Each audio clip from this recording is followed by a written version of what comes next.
October is here, and with it, the 3 final weekends of the USL Championship regular season. And with the playoff picture in the East all set, we've got a couple unbeaten streaks on the line on Saturday night in Miami as we welcome you into Ricardo Silva Stadium. Miami FC, the 7 seed, and Memphis 901 looking for the 1 spot alongside Jose Rodriguez. I'm Daniel Gilman. So happy to be with you. And Jose, back-to-back draws for Miami. Their defense is set, just looking for a little bit more offense here late. Absolutely, that's something that they are going to need in the last few games of the regular season. They are working towards it. They're getting new players in. They're still working on chemistry as well with the new players. It's about getting things right before the playoffs, thinking big picture here defensively, very good. They need to score a little bit more so that they can gain some momentum. And on the other side of things, Memphis still has eyes on the 1 spot, still reeling and buzzing from the big win over Louisville. Well, just a wonderful season for Memphis, and winning against Louisville gives you even more momentum. Obviously, one of the top teams in the USL Championship, Blue City, not only this year, but throughout the last 5 years maybe. Quality win there, a lot of confidence. We'll see if they were able to carry some of that momentum to the Miami FC game. 2 points back with a game in hand after that 95th minute winner by Smith. We've got starting lineups and first touch from Miami on the campus of FIU when we come back.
Some people think Miami is just flamingos and palm trees. And hell yes, we have badass sunsets.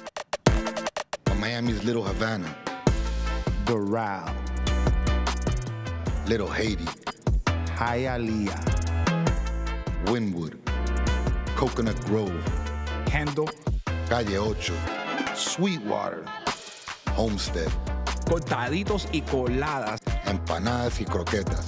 is so much more. This is the 305. This is who we really are. This is what we are all about. I am Latino. I'm a disruptor. I am LGBTQ. I am a villain. I am a mother. I am Haitian. I am an athlete. I am an activist. I am a king. I am American Dream. I am the future. I am Miami FC.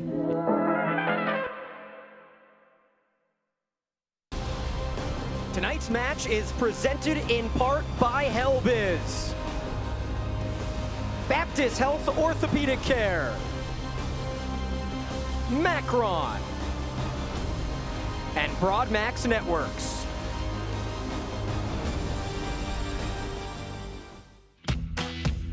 And as we take a look at the starting lineup for the final home match of the season, you do have the former Memphis goal scorer in Murphy up front. What stands out to you, Jose? Well, the 4-2-3-1 formation, it's at this point usual for Anthony Pulis. Murphy at the top, very important goal scorer for Miami FC. in good run of form lately, scoring a lot of goals for them. But defensively, Luca Antonelli coming into the lineup, that's a big question for them. Yeah, he's replacing Callum Chapman-Page. You've got those 15 clean sheets on the other side, a Memphis team that is unbeaten in 7 straight road matches. Well, traditional 4-4-2 formation here, so obviously solid defensively. It's a matter of how they move forward, and they obviously have a whole lot of work done already during the season. But at the top, Kelly and Pickering, 2 players that will be getting an opportunity tonight. 61 points for Ben Pierman's squad as he matches up with Anthony Pulis. And as the rain starts to fall just a bit on this 80-degree Saturday night, we talk about maybe the biggest storylines coming into this match. And for Memphis, it is the 2nd place Golden Boot candidate in Philip Goodrum, along with 2 other starters that are all suspended for tonight due to their post-match extracurriculars last week. Well, something that happens, you know, it happens throughout the regular season. Now it's time for Memphis to adjust to that. It's an opportunity for some other players. You know, when you're a playoff team, you need to have as many players available as possible. So tonight it's a very important opportunity for them. The coaching staff will be watching, and I'm sure they will try to get 3 points tonight. So no Goodrum, instead it's Nida Pickering. And as you take a look at a very happy team to have back their captain, Leston Paul, who is in international duty in Thailand for Miami. No Connor Sparrow still, Romeo Parks out as well, and Jake McGuire in net. He's been serviceable as a backup. Well, yeah, a very good backup, honestly, and, you know, right place, right time, right, for McGuire.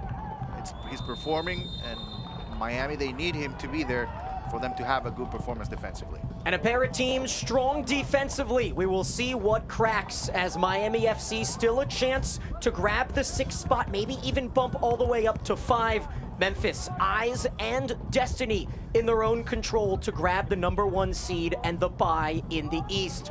We're off and running on this Saturday night. Head referee Elvis Osmanovic on this matchup in FIU. And when teams match up in Miami, the home team has not been too successful. Miami FC, 4 wins at home, 9 on the road. On the flip side, Memphis stronger on the road. So what are some of your keys?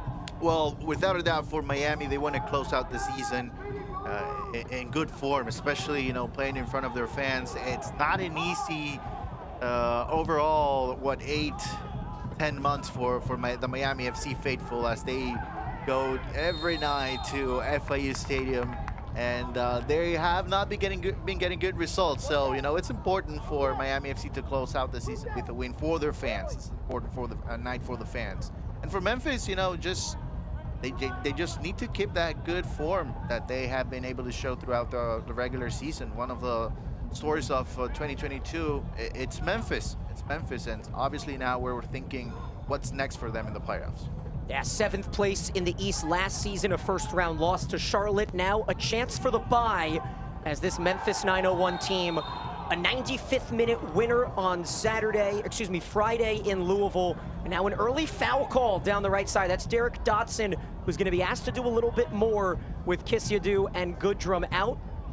And a chance early on for a restart here as Aiden Stanley is wearing a bit of the turf. Well, an early set piece opportunity here. Luca Antonelli, a very good ball. It turns out to be a 50-50 ball in the end. A good call by the referee. It's all about the service. How comfortable are you bringing this ball in? They did in April, which was score early. And a chance there for Paco Craig, just tails wide, so a harmless goal kick. Introducing you to the Louisville native in net in Trey Muse. Matched up with McGuire, so a pair of young newcomers to their own teams. Muse with Landon Donovan's squad out in San Diego last season. Taking a look at that April match, though, Jose, it was a goal in the 7th minute by Ryan Murphy, and then again in the 11th by Pierre Da Silva that would end up separating Miami in Memphis in this matchup that we may see again in 4 or 5 weeks from now in the postseason as 2 and 7 would match up. You just mentioned Pierre Da Silva, which is, you know, it's very good news for Miami lately. Picked up an injury, was out for a while, but he has been able to train again with the team, and he's available tonight. So it should be interesting if he gets minutes, because that's a player that you're working towards the playoffs. You, without a doubt, are going to need Pierre da Silva moving forward if you're Miami FC. Segber with eyes for Josh Perez, and Perez had golden moments last week at home against Monterey Bay, and it was something that Coach Pulis emphasized. Had Perez put in the 30th minute separator, maybe they could have gotten 3 points out of that 0-0 draw. So maybe, just maybe, the former Spain international player, now of course back in stateside, see if Perez can do something with another restart, a corner kick in the 4th.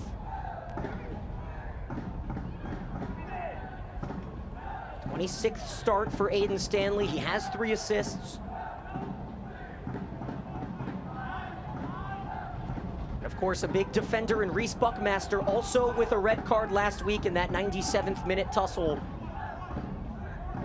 Filled in by Zach Carroll here defensively by Memphis. And if you're a Memphis team, Jose, you have to have the most confidence you may have had all season, 1 versus 2, and you win in Louisville in stoppage time. Absolutely. I mean, it doesn't get any better than that in USL Championship.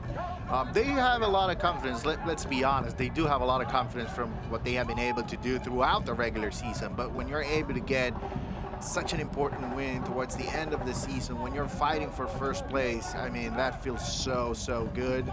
And that's what you want to do. That's how you want to close out the season. So 25 goals unavailable between Laurent Kisiadou and Philip Goodrum. So who will fill in for Ben Pierman's squad, 3rd-year head coach for Memphis? And maybe, just maybe, they won't be too upset coming out of this one with just 1 point, as they have a game in hand, down 2 points to the first place Louisville City team. It's been a bit of a clunky first 5 minutes, hasn't it, as these two teams looking to find chemistry. Another whistle. Lots of whistles here by Elvis Osmanovic. Yeah, you know, the main problem with that is that if the game continues to stop every minute or so, then it's going to be hard for the players to gain some of that rhythm that they want early on in the match. Obviously, the first 15 minutes are always very important. Late tackle here. Another whistle and another late tackle. Yeah, right on cue, and that's Nida Pickering making his first start.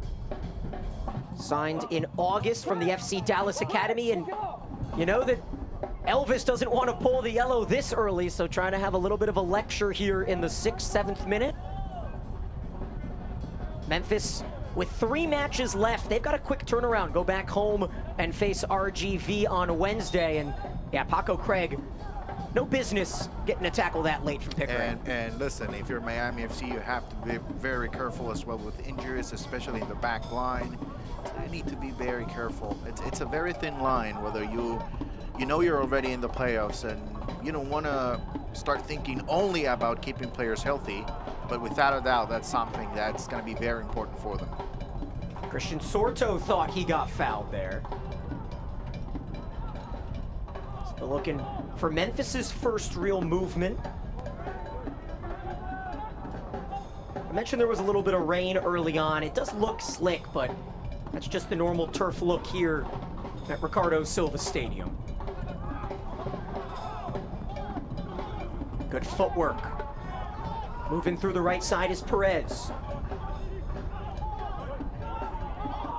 Just in the natural Miami movement, though, Jose, as you take a look at this and a turnover going the other way, Miami's well suited for it because they don't bring too many of the defenders up, right?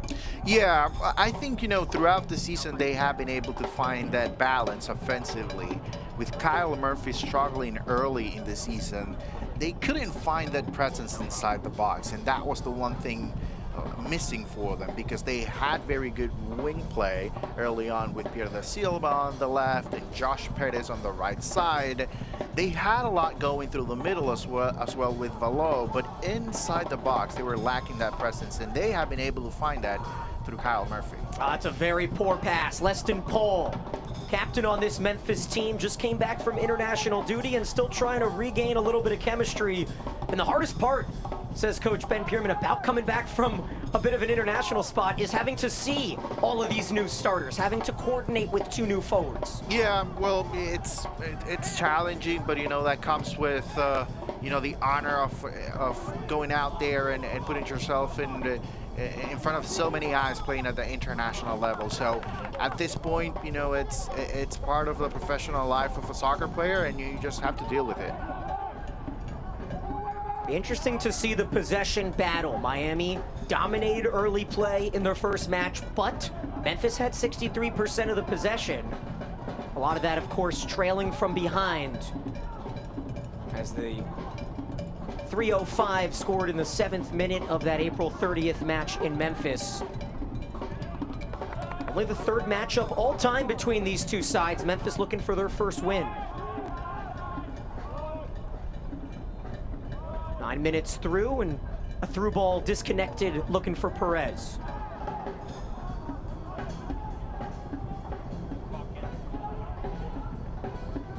When we talked to Ben Pierman earlier this week, he mentioned that there was a lot of uncertainty this week, right? Of course, the hurricane that devastated the west coast of Florida, and we send our prayers and wishes to everyone out there. It did kind of miss Miami. They got rain on Tuesday, but everything was all systems go for Pulis' squad on Thursday and Friday, and if anything, a little bit less humid than you'd usually get. Only 80 degrees here, late summer.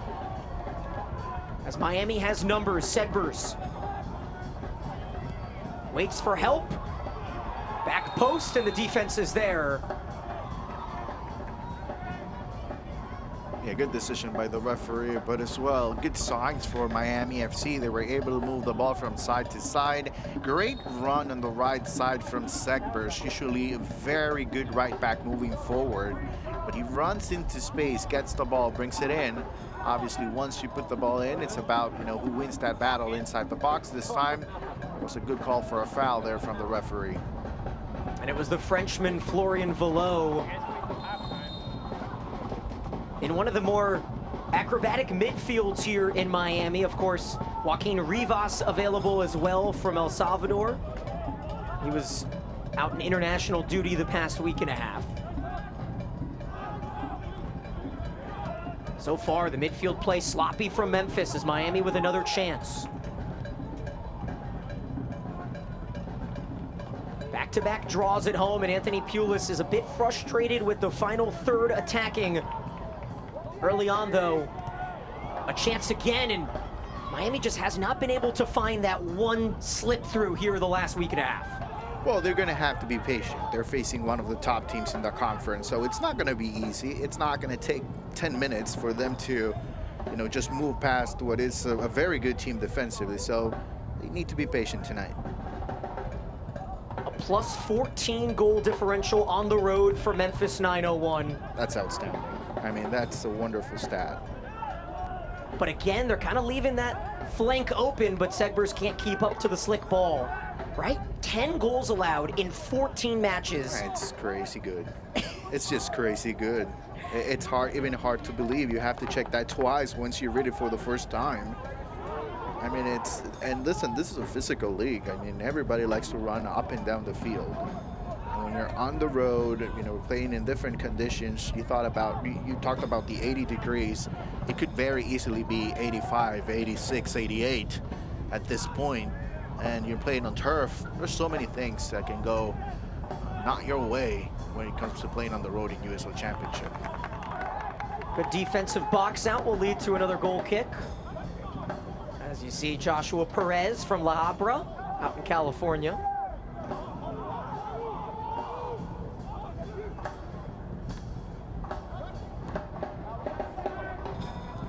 Memphis has scored 11 goals in their last 3 matches, but with that 7-1 win at New York Red Bulls 2 for Miami, they've scored 9 in their last 3. A bit inflated from that lopsided win 7-1. Nevertheless, you have to go back to August 10th, the last time this Miami side came away negative in their final score.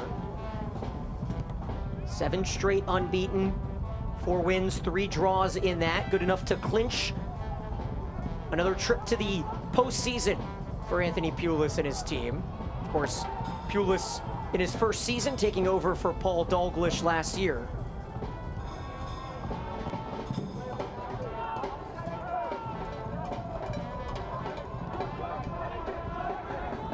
Once again, it's Segbers. Miami choosing to use the right side. Good move by Perez. One man to beat, and standing in front, Zach Carroll. The replacement making just his 9th start of the season. The Michigan native comes up big once again, and that's what Memphis has been able to do tonight through about 14, Jose, and that's just find that last string and pull it just before Miami can get through. And that's good collective effort. You know, that's not about, here's the perfect example. You lose the first 1v1 battle against Perez, but guess what? There's somebody else right behind him, makes the stop, and then, you know, that's it for Miami. If there's one thing that Miami's going to have to do tonight is overlap through the wings as much as possible, especially on the right side with Segbers being so aggressive and so good offensively. He needs to find a way to connect a little bit more with Josh Perez. Keep an eye on all these 50-50 balls because they've all fell to the team in teal. Beautiful. Well, pretty ball towards Murphy, but just a little strong as Kyle Murphy certainly has maybe a little bit more to play for here. 20 goals last season as a member of Memphis 901, the team's leading goal scorer. They've, of course, replaced him with Philip Gudrum. He's one away from that 20 mark. And without Gudrum, without Kisyadu, a lack of chemistry and a lack of connection so far from Memphis. What are you seeing in terms of trying to remedy that for the visitors? Well, you know, I think when you're playing on the road, even though they are an experienced team on the road and with great success this year, you have to take your time. You know, you have to be good defensively, and then you start thinking about moving the ball forward.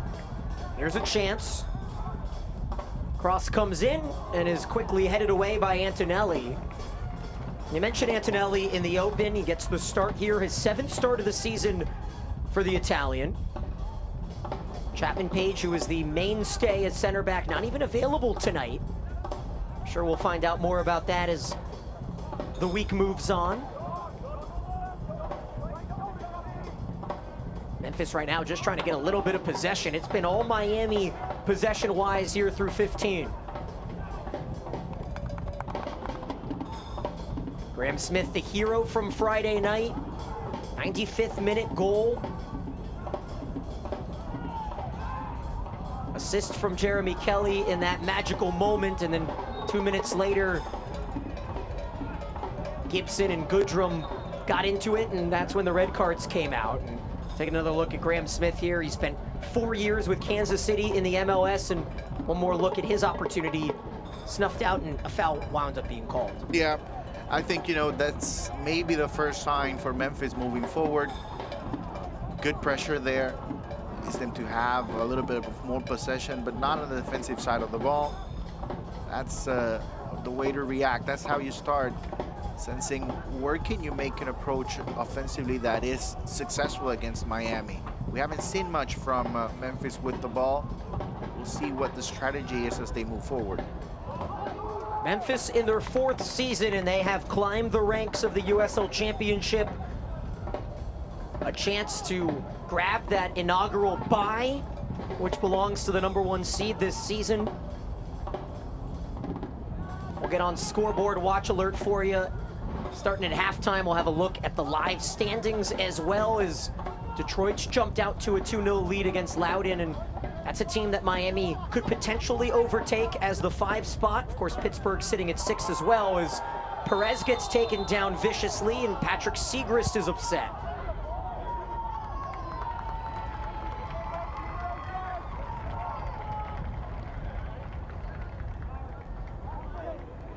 As we see another look at this strong tackle, Memphis is proving early on, Jose, that they are going to be the physical side. Yeah, they're going to have to be physical because if they're not, then Miami will be. And so this is a very important matchup when it comes to physicality. That's what we expect from this match, especially in the middle of the field. As we see the first yellow card. And this is something that, you know, as a coaching staff, you need to think about, especially during halftime. You don't want to risk having players out because of a red card, and you know, there's a lot to play for for Memphis in the rest of the regular season here. So Segrist gets his 6th yellow card of the season. Of course, cards the reason why the 2 forwards are out for Memphis. They're right back as well in Buckmaster. The 3rd set piece opportunity for Miami. Stanley. Good touch back, and oh, it's just missed by Akinyoti. A golden opportunity for the midfielder. Well, it's unfortunate. It's very close for Miami. A good ball here from Stanley. Looking for the back post. Packer Craig gets the header in, and it's just unbelievable how Akinyoti is not able to put that in the back of the net. It's a clear chance. A beautiful setup, by the way. And Paco Craig's touch was perfect, but a second corner kick comes for the hosts. Marked nicely defensively, but what a sliding keep in by Sordo. Miami begging for the corner kick, but ruled a goal kick here in the 20th.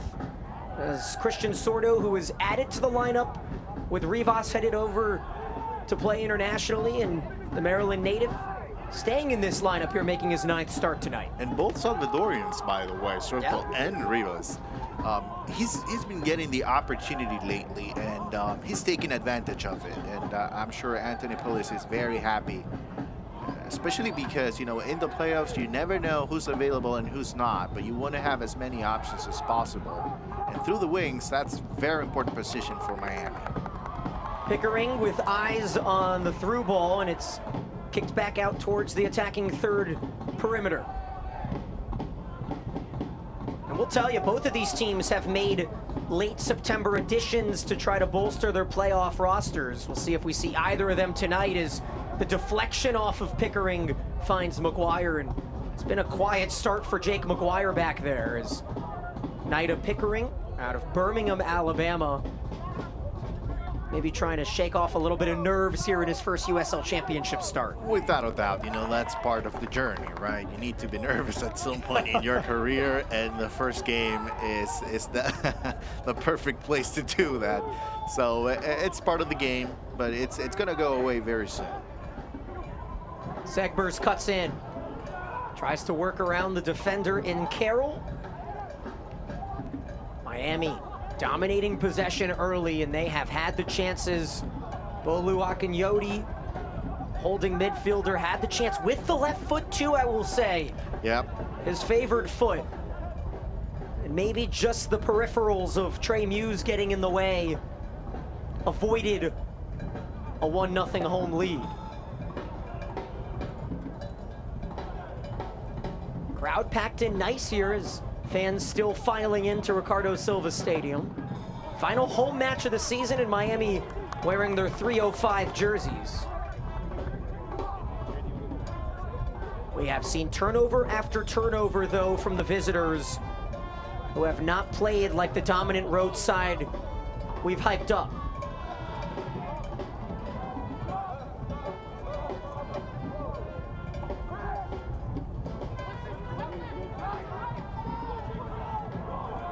This is Sordo, finally using that ignored left side.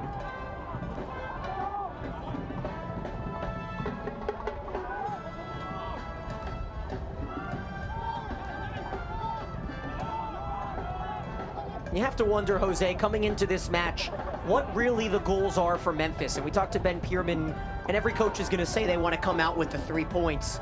But without your top scorer and without one of your leaders on the defense and another forward who's out as well in Kisyadu, you may be coming out with 1 isn't the worst thing, right? Yeah, well, you know, I think this is a different scenario because, as we see, another yellow card, by the way, the second one in the first half, under 25 minutes. And I think that was more of a building yellow card for Pickering. I agree. Yeah, without a doubt. But, you know, in terms of the goals for tonight, I think, you know, first and foremost, avoid injuries. Yeah, that replay didn't have much to it. It shouldn't be. Yeah, here's a better look. No, listen, I even doubt that's a foul, to be honest. To be perfectly honest, I even doubt that's a foul, but there's an argument there. But if you're Memphis, it's about, you know, try to get some of that consistency again on the field, which hasn't proven to be a challenge at all for them this year. They've been so good. And look how quickly Miami gets back defensively. So many of those teal blue jerseys preventing the counterattack as Memphis holds. Now a chance. Cross deflected by Maguire. Paco Craig delicately disabling damage here in the 24th. Well, it's interesting because, you know, Miami FC was able to regroup defensively, and yet Memphis was able to find a lot of room inside the box. So, a very good ball movement. It was just, you know, they were just missing the final touch that time. Just 4 goals allowed in the last 6 matches for this Miami side. 2 of them in the draw against Atlanta United 2 weeks ago today. Let's get one more look at good ball work as well. Walk me through it. Yeah, well, I think it's the ball movement. I mean, sorry, the movement without the ball that makes it happen. That's a good play. And, you know, sometimes we overlook what's going on around the box without the ball. And that movement is what opens up space. And I think it was a little bit unpredictable, a good run to the far post. And in the end, I think the ball in was not ideal. But, you know, that's the right idea. If you do that in 5 opportunities throughout the game, you might be able to get a goal or 2 out of it. Oh, it was a juicy rebound. Yeah. But good marking by Paco Craig. As you saw the sprinkles start to fall, it was raining in pregame, then stopped a little bit for first touch. And, well, if you know Miami weather, you know Miami weather. Good touch by Segbers. He has been the man so far through 25. Orchestrating another offensive attack.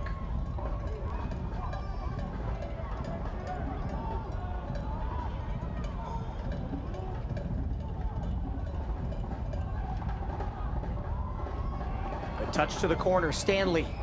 In once, the chip by Velo. A little high there as the Frenchman tried to get cheeky in the 26th. Well, there's a lot of quality. You know, it's surprising to at some point. It was really surprising for me to see that Miami FC had trouble scoring. As you can see, you know, they are very good with the ball. You're talking here, Stanley bringing the ball in. He's a left back, and he's usually very good with the ball. He takes care of set pieces, and you only gave that responsibility to good players with the ball. And Miami, they have plenty of options. This time, the shot just over the bar. Always a party down here. The hosts with 55% possession, 3-1 in shots, but just that one on target by Akinyoti that got too much of Muse. We saw a lot of whistles in the first 10 minutes. They've let it play a little bit more, but the 2 yellow cards by Memphis, certainly something to keep an eye on. A team that's already playing short-staffed. They've got 2 goalkeepers in their 18. It's only a handful of players available off the bench. You don't see that too often. 2 goalkeepers out of the 7. Yeah, well, back in the day, I remember goalkeepers used to play other positions, so you never know. Maybe, you know, one of the Memphis goalkeepers is able to play center back or striker. You're right. That used to happen a long time ago. That's not the case anymore. There's plenty of players nowadays. So, but yeah, it's interesting. It's interesting. First half, 0-0. If you're just joining us, happy to be with you alongside Jose Rodriguez. I'm Daniel Gilman, and 2 teams already punched their ticket into the postseason. In fact, the East already has their 7 teams. The West is a little bit more wild. We'll talk about that over the halftime. But Miami, foot on the gas pedal, says Coach Pulis, wants to get into better form. Of course, for Memphis, a chance to control their own destiny, down 2 points with a game in hand to try to catch the 1-seeded Louisville City.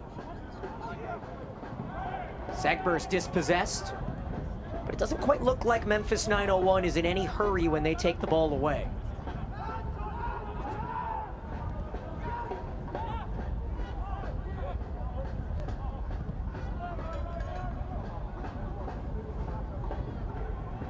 Three shots inside the box for Miami.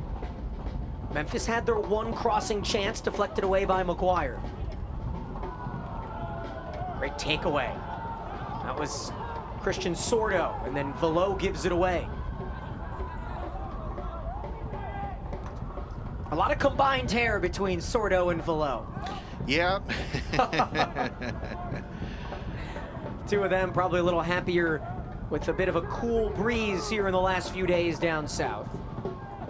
Even Ben Pierman mentioned it. He called us and he said, hey, this weather is unbelievable we're having. It's been unbelievable the last couple of days. It's just great. A little bit of rain today, maybe, that's the one thing. But I guess, if we go down to the low 80s, I'll take the rain. I don't have a problem with it.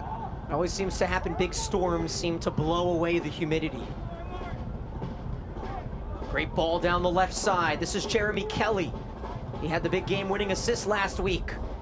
One too many moves, though, to get around Segbers, and Craig is there. Yeah, not a lot of movement inside the box that time, and that didn't open space to Kelly on the left. Good read as well from Packer Craig, as he was able to anticipate the movement to the left side. Craig's come up clutch twice now. 3 times if you include the header to keep that attacking chance alive. And then, too many passes in tight quarters there. Miami gets themselves in trouble.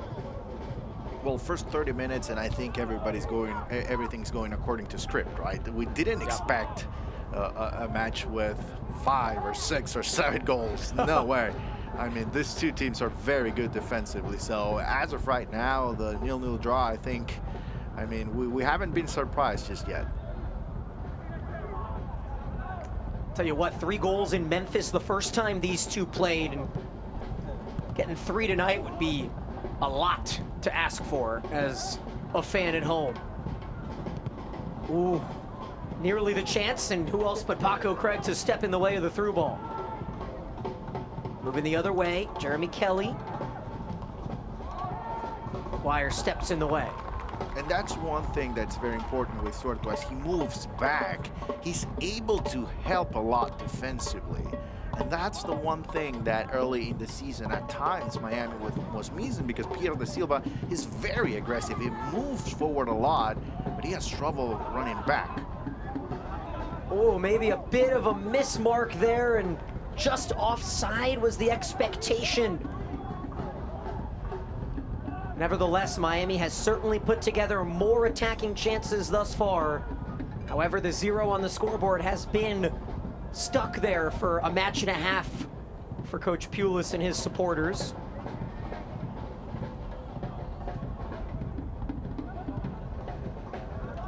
Final home match, Miami will hit the road and play a late one at Las Vegas next Saturday at 10 o'clock Eastern, and then finish in Detroit against a playoff team at 1 o'clock in the afternoon Eastern time on the final day of the season, the 15th.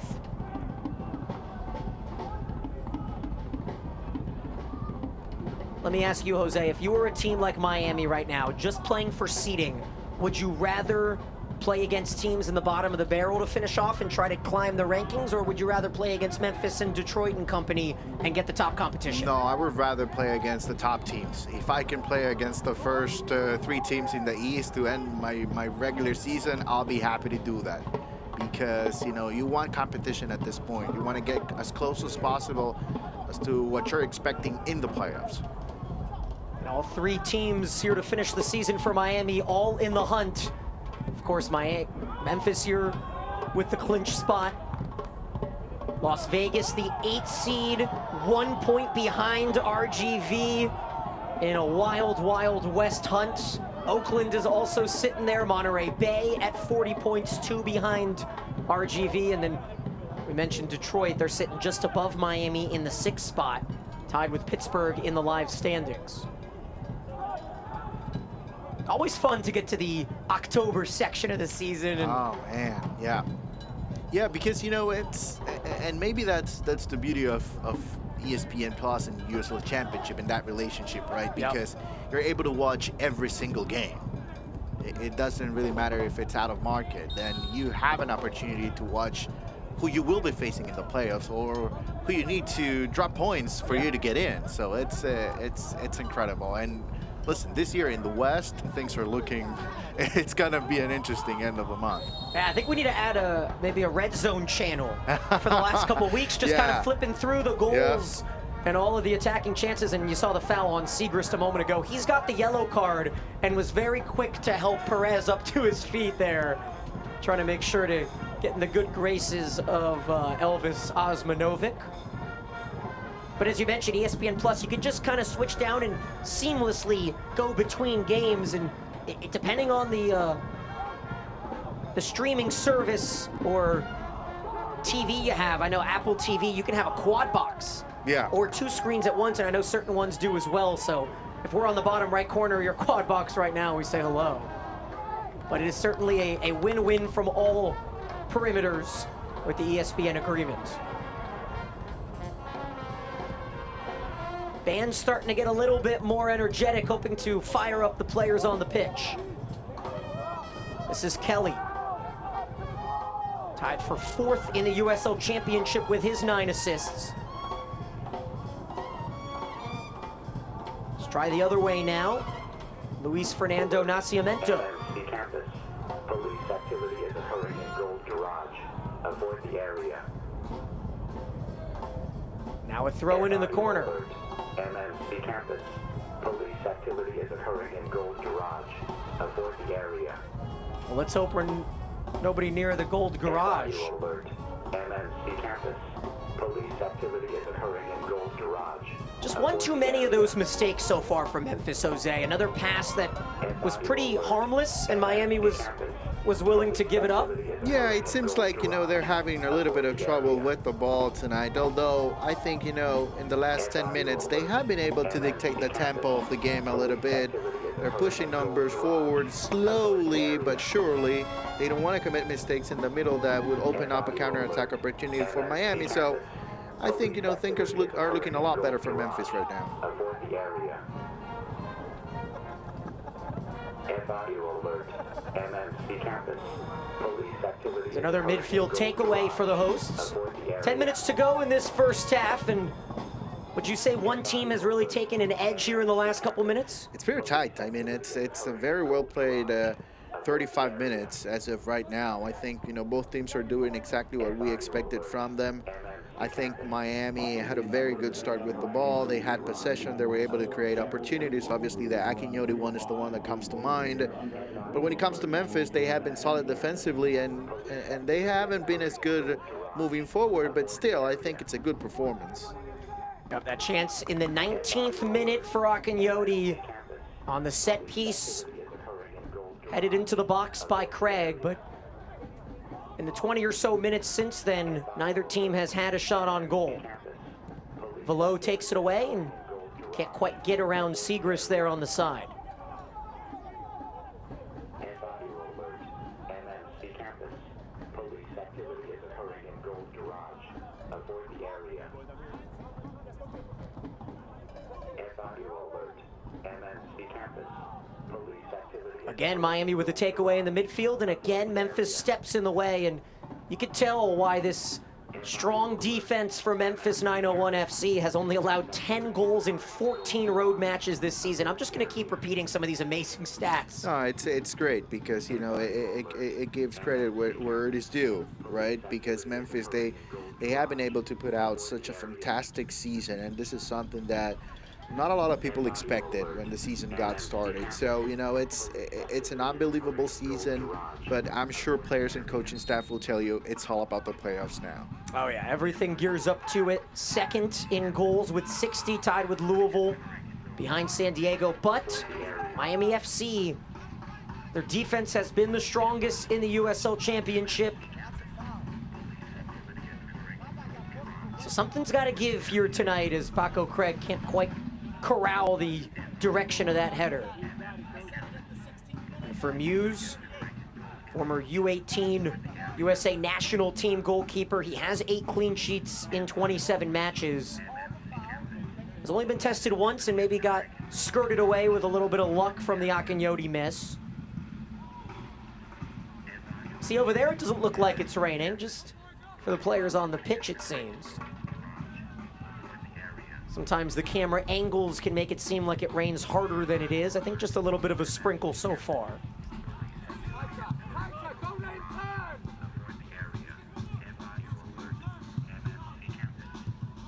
First time talking about Speedy Williams, who comes in with the nice back tackle there. Second season in Miami for the stalwart holding mid.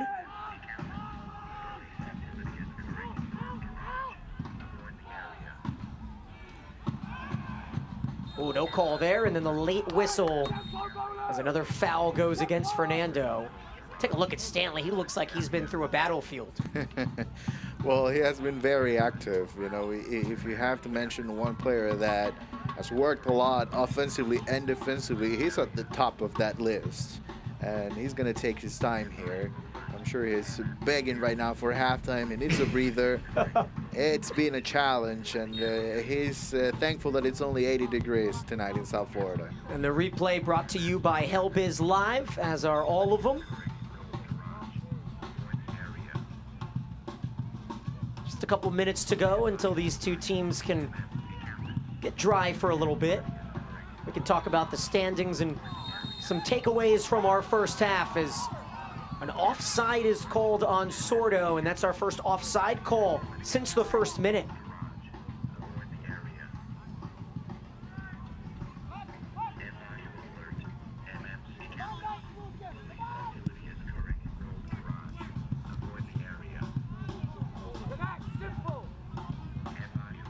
You're not seeing Memphis get overly aggressive either. They don't want to lose the game the same way that they saw Louisville kind of throw it away early on in the season against Miami. We saw a couple teams as well have early mistakes, even in this matchup in April when Miami scored in the 7th minute on a misplay in the back line. Yeah, and I think they're playing to their style as well. You know, you're missing a couple players. You don't have to change a lot. You know, the personnel is not there. Maybe you don't have the firepower that you're used to, but the system needs to remain the same. Just one shot total by the visitors from Memphis. Certainly not something their fans are used to seeing. This is an aggressive team, 14 set-piece goals, and that was a collision. Ooh. And in a match that coming in, we didn't really think there was going to be any bad blood. Yeah. Memphis has been the aggressors there. Yeah, This is going to go against Murphy, though, isn't it? He should get a yellow card. I think that's the right decision. And, you know, I'm sure we'll take a look at the replay shortly. Then this is borderline. This is borderline. I'm sure about it. Yeah, and he took down Aaron Malloy. I will say they did not play with each other last season. Malloy was, oh my goodness, was Madison at USL 1, and yeah, the card was out instantly. Yeah, I mean, I think that's an easy decision for the referee. Wow. Ooh. Just gotta hope that Malloy gets up all right. Yeah, and listen, Kyle Murphy is a very good player, and I'm sure he had no bad intentions there. He was just going for that ball, but just overly aggressive that time. Captain Leston Paul making sure to stand up for his players. I think Memphis probably a little frustrated. They got the first 2 yellow cards on what were less physical movements than that. You have to wonder if he was vying for the red.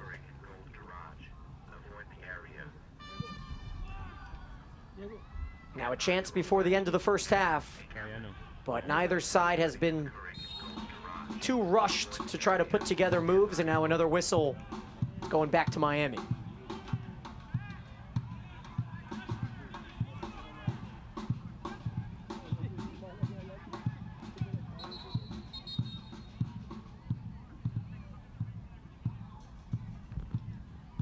Game number 31 here, Miami in their 3rd season in the USL Championship. They'll look to get past the East quarterfinals where they lost to Louisville 1-0 last season.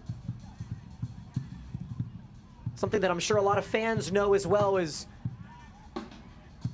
this could be a rematch in the first round of the postseason should Memphis stay at the 2 and Miami stay at the 7. Something that Miami has control in. I don't think they want a rematch with Louisville. Do you think so? I don't think so. You know, last year in the playoffs and going to Lynn Family Stadium as well, it's not an easy place to play. And Yeah, I don't think Anthony Pulis will go out and say I want Memphis per se, but I think this would be a good matchup for them. I don't think any coach is ever going to admit who they want to play in any postseason. Of course, Miami has beaten both Louisville and Memphis this year. Memphis on the road, Louisville 1-0 at home about a month and a half ago.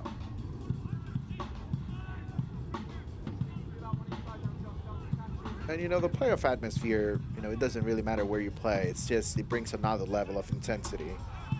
And we see it in every sport, right? I mean, it's not the same to watch an NBA regular season game than to watch the playoffs in the NBA. And the same thing goes for USL Championship. And especially, in USL Championship where it's win or go home. Right? It's 90 minutes, and if you have a good night and you're in the 7th seed, it doesn't really matter. You might be moving through. And if you're a good defensive team with a better than 500 road record, like you are if you're a Miami supporter, you're not too upset having to go on the road and putting up your defense day in, day out. Now the question is, will it be Sparrow? Will it be Maguire? We haven't been privy to too much information down the line on Sparrow's status.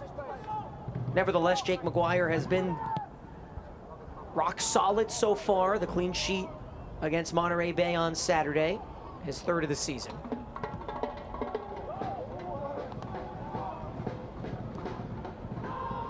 Here's a ball into Maguire, perfect first touch! Dispossessed just before the end. Quietly, he snuck behind the back line. What a beautiful ball. It's just a beautiful ball from Sorto. Right behind the 2 center backs. It did seem like Kyle had a good first touch, but in the end it goes just too long for him to get that shot and goal. Really unfortunate. Now Speedy Williams trying to feed the hot hand up front, who I'm sure would love to score against his former side. 1 minute of stoppage time here. Oh, that's a poor touch from Muse. Miami again chancing. Velo takes the shot, but might have gotten deflected from behind as Muse has it with ease. So a couple of late opportunities in the half for Miami FC, and that's a very good sign because they did struggle with the ball for a while. And now it seems like they're getting back into the rhythm of things offensively, which is something that they want to do, especially in the second half. Like we mentioned before, the last match at home, we want to go out with the win, even though we all know the record. We all know it's been a struggle for them. This is the last night here at the FIU campus, and it will be nice for them to go out with a win. Well, the whistle blows, and we are through the first half of action. Scoreless between Miami and Memphis. You stay tuned with us. We'll have some halftime stats and highlights for you, along with standings live from an exciting night around the USL Championship. We'll be right back.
I am determined I am a dreamer. I am a Jamaican. I am Peruano. I am Italian.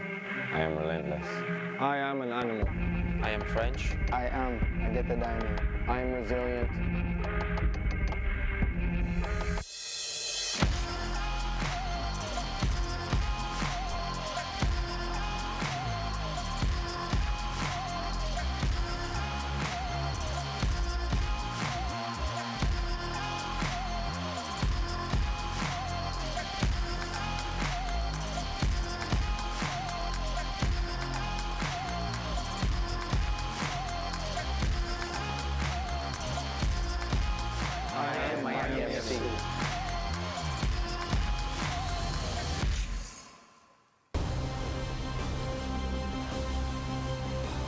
Halftime here, brought to you by Macron. Shop the new 305 and La Ciudad Macron kits at MiamiFC.com. And as we take a look at the Dynamite Dance Team, we've got our Dynamite broadcast team with you, Jose Rodriguez, Daniel Gilman. And Jose, as we take a look at the next two matches, the final two matches before the postseason for Miami, they are a team that likes to go on the road, so sure that fans won't be too upset to see. Yeah, and listen, it's unbelievable because it's only two matches. I just cannot believe it that the season flies by.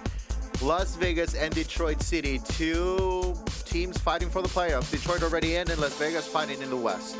And then a quick turnaround for Memphis 901 FC Wednesday night at home, and then the pair to finish the season Sunday against the Red Bulls 2, Saturday at Tulsa. Destiny is in the hands. Well, yeah, absolutely. Those are three big matches for them. If you get first place in the conference, then you have a bye. So these are three very important matches for them. All right, we'll come right back with some news and notes, standings from around the USL Championship.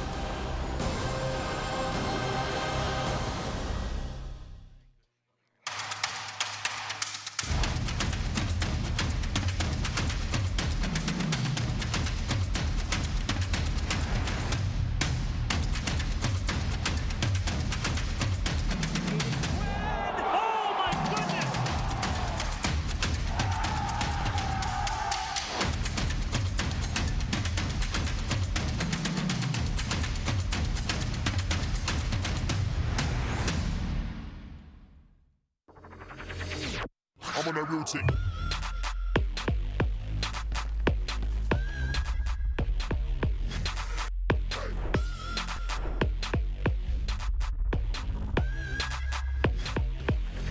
I'm on that routine.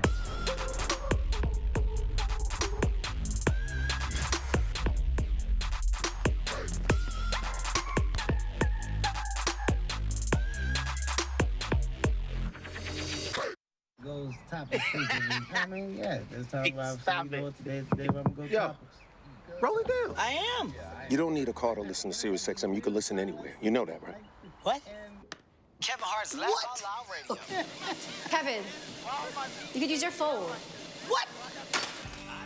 What? Alexa, play Kevin Hart's Laugh Out Loud Radio on Sirius XM. What? This is how I know you're getting old. I guess that was it. What?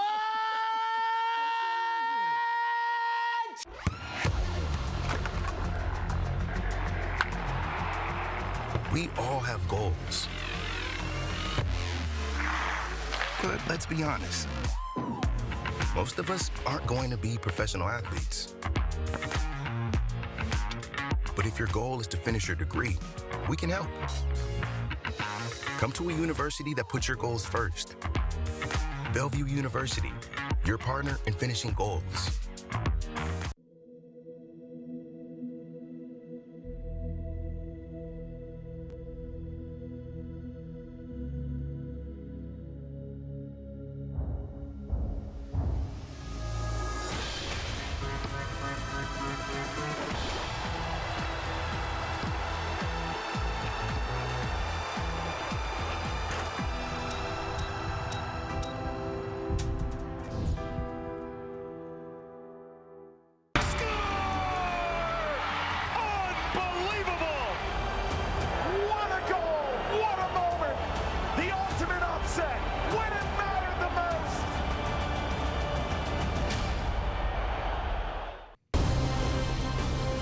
Well, it is October.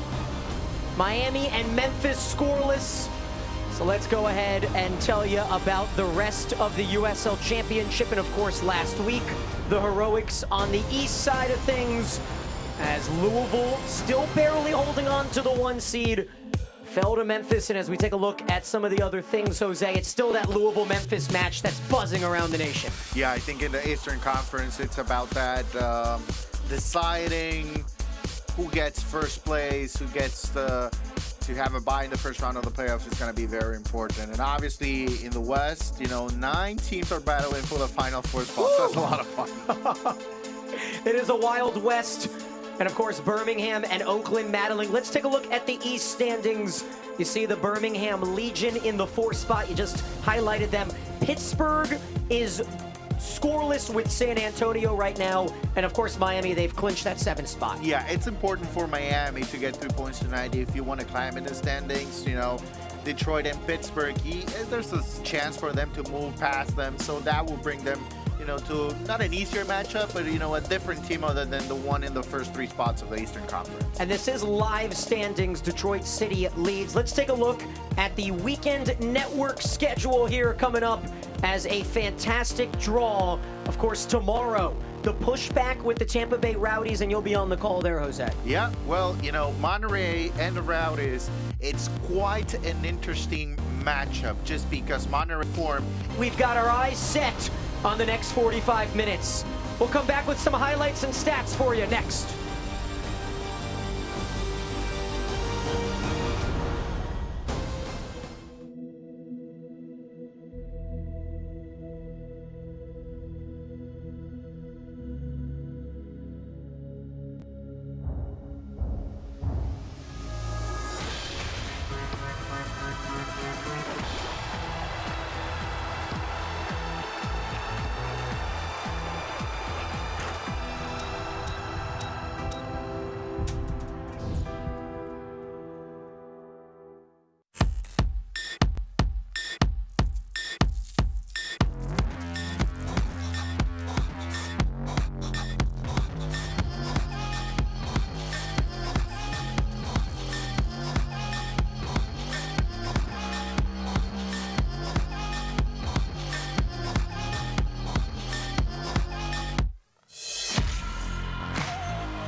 I am determined. I am a dreamer. I am a Jamaican. I am Peruano. I am Italian. I am relentless. I am an animal. I am French. I get the diamond. I am resilient.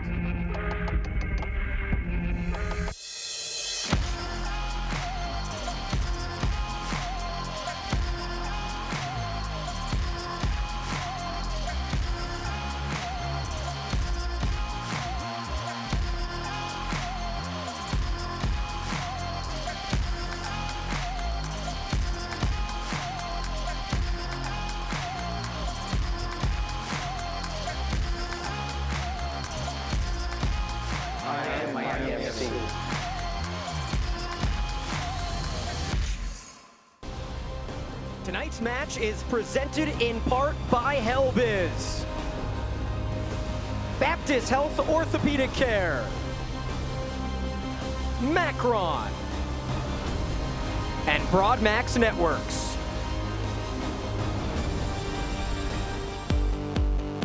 Well, it was a bit of a quiet first half. Let's take a look at our halftime highlights brought to you by Helbiz Live, and this was the best chance, Jose. Yeah, very good setup on a set piece. The ball from Stanley to the back post, and right there is Packer Craig. Brings the ball in, but Akinyote, not necessarily a striker, so I'm not going to blame him as much, right? But he has the opportunity, but unable to finish. Memphis was able to create some opportunities, and this was probably as close as they were able to get to scoring. Listen, Daniel, these are two very good defensive teams. So if we're not showing you a lot of highlights, it doesn't really mean that the match was not exciting or there was not a lot to watch. Well, this was a great chance. You see Miami, they just had one shot on goal the entire first half, and then the ball in from Sorto to Murphy, and it looked like he had the opportunity. Yeah, I think this is a very good ball. Obviously, you know, Murphy had a little bit of trouble controlling the ball. He's, you know, at that point, he got a lot of pressure as well. Yeah, Zach Carroll did get a tackle on him. Maybe the one thing, if you're Memphis and you have 53% possession and you have no shots on target, that's something that needs to change. And for Miami, they had 2 shots. Obviously, the one Akinyote missed, that was the one chance that could have changed the game. Although I think overall, Miami would have been a little bit of more of the defensive side in the match, and that wouldn't change a lot in terms of what Miami FC had planned to do. But yes, that would force Memphis to be a little bit more aggressive. And I'm going to go out on a limb and say that Aiden Stanley has changed jerseys, it looks like. Got a little drier after the half. And here's a good tidbit for you. You mentioned these two teams, they love defense. They pride themselves on the defensive side.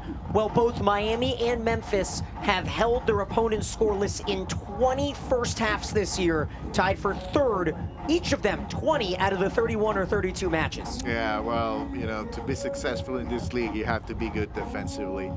And that's one thing that if you want to win championships in USL Championship, you need to have a good core defensively, and that's a great stat, and that explains a lot of the success of this team.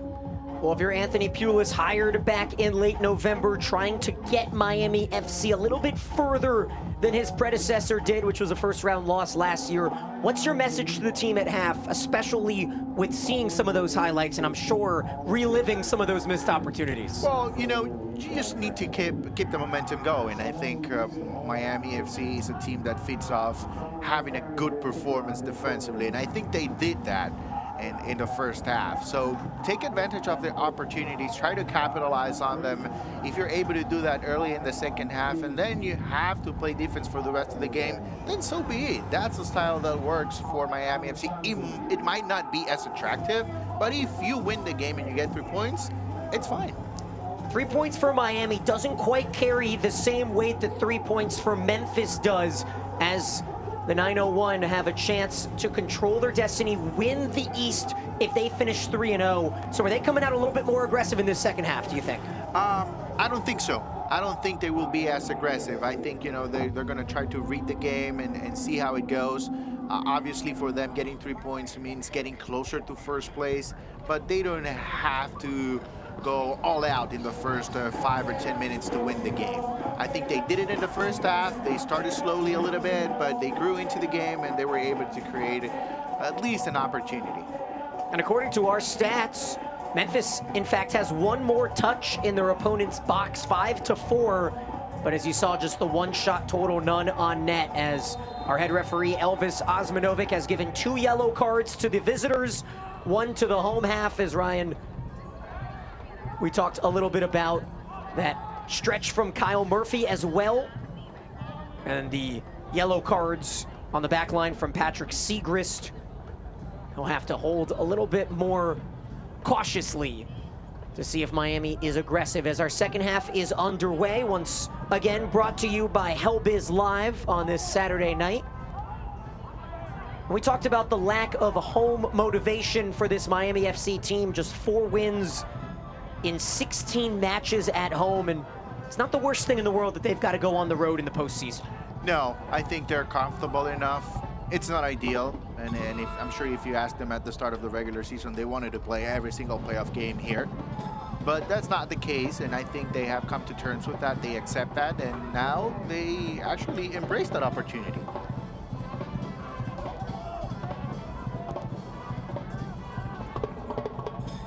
Good touch up in the front row as Murphy dances his way through the defense. Memphis, however, led by Aaron Malloy, who is up and okay after taking that rough tackle from Murphy at the end of the first half.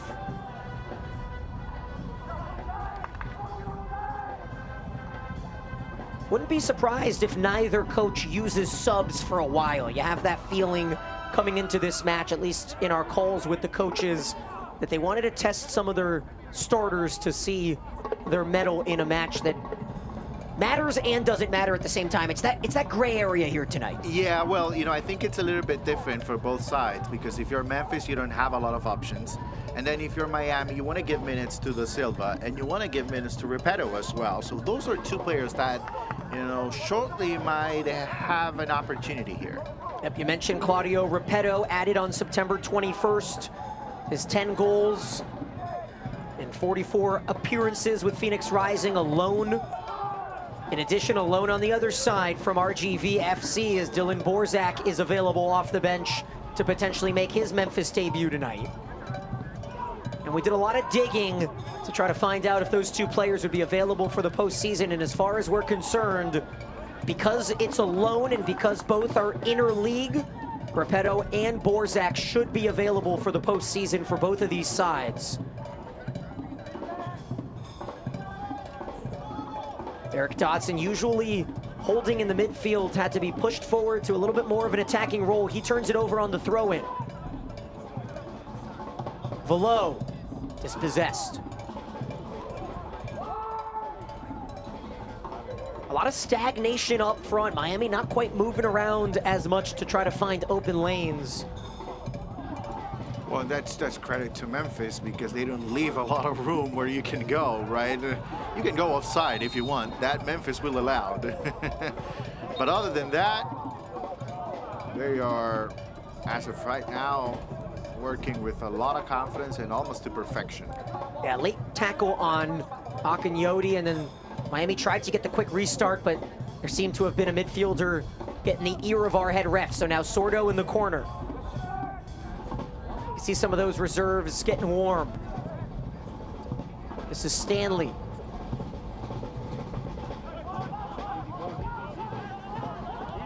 Tell you what, this musical addition kind of finds itself a bit of a soundtrack for a Hollywood movie. Trying to build up moments and inspire their attacking side. Segbers draws the double team. Now Sordo just out of his grasp, and no call for the corner kick as he pleads. Another chance though wasted for Miami. Well, Sordo just having a good game, an all-around game. This time on the other end, previously he was the one bringing the ball in. This time is Perez with a good cross, great idea, and another Salvadorian connection that time with Perez with the cross to the far post, and you know, just a step too late was sort of to get that ball in the back of the net. Certainly expect to see another La Selecta option in Joaquin Rivas, who is unavailable due to the international duty. Oh, here's a poor turnover. The shot taken and recovering nicely, Muse. It falls to the top of the box. Down goes Williams. No call. Sloppiness all over, and now the foul is going to be whistled against Murphy, and he needs to be careful. You know, already with a yellow card, but a great opportunity missed here. Bad giveaway, rare mistake from the goalkeeper. It's Josh Perez with the opportunity, decides to go for the shot and goal right away, because obviously Muse is out of position, but not strong enough, and the goalkeeper is able to recover. Second chance opportunity came seconds after.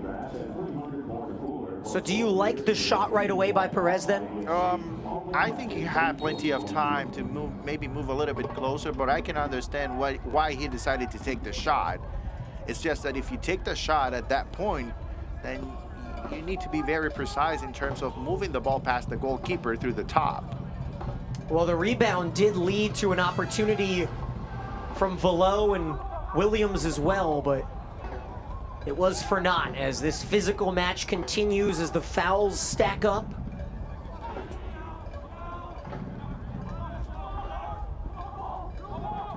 Just the fifth foul, though, against Miami. 14 fouls by Memphis here through 51 minutes, which is already more than their season average of 13 and a half. We got 40 minutes left to play, and Memphis is clearly frustrated with the whistle blowing.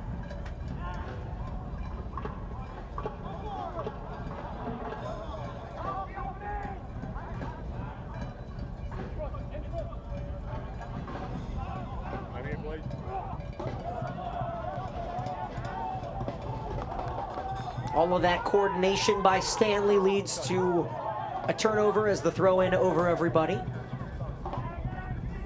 One more look here as Williams comes in, looked to be taken from behind. I'm not sure you can make that call, though. What do you think? Yeah, I think, you know, at that point, there was a scramble, the ball moving around, everybody fighting for it. I think I'm with the referee here. And the foul moment later on Murphy. Of course, he has the yellow card, picked it up in the 41st.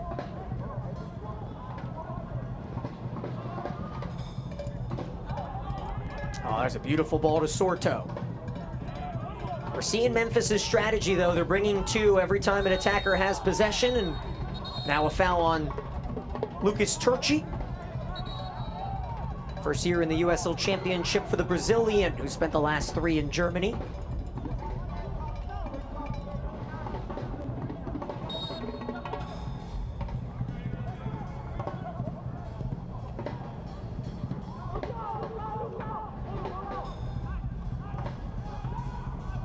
Should be an offside on Perez. Let's see if the flag is up. Oh, it's not, and the save made by Muse. Oh, another golden chance for Josh Perez. You wonder if maybe he thought in the back of his mind that he was offside. Yeah, well, another giveaway here. Yeah, chance for the colorful home side as Sordo has maybe too much time to hold. Unmarked, and Speedy Williams can't find the back of the net, looking for his first goal of the season. And Trey Muse is everywhere, and yet Miami can't get it by him.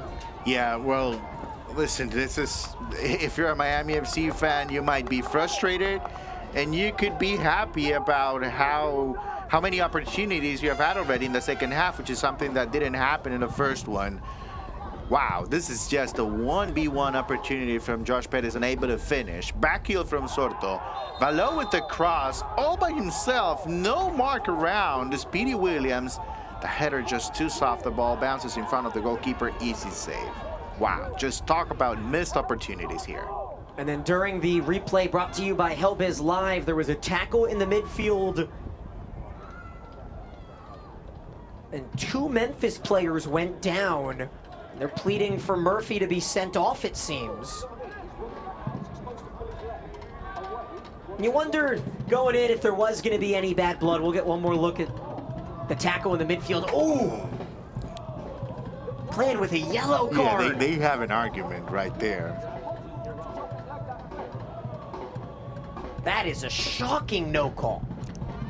To be honest, Daniel, right now, if I'm Anthony Pulis, I'm pulling Murphy out because, yeah, you know, there's a very slim margin for him that separates him from getting the second yellow. Well, not to mention you have 4 forwards that you listed as your reserves today. Reed and Walker, and of course, we mentioned De Silva. Yeah, there's no Romeo Parks tonight for Miami FC, but Lamar Walker can play as a 9. They have plenty of options. Murphy playing against his former side clearly has added a little bit of the emotions to it. Now Memphis tied for 2nd in the USL Championship with 60 goals. They haven't even threatened it. And another late tackle as Malloy takes out Segbers, and that's going to be an instant card.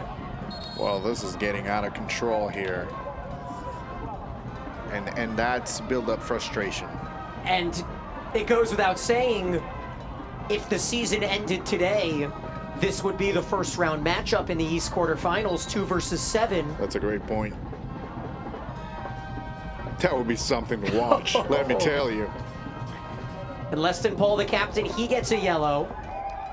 I'm not even sure it was him who made the tackle. It looked like Malloy came in late. Yeah, I think it was Malloy, but Paul, you know, he has been involved in a lot of complaining, and this is a beautiful sliding tackle, by the way.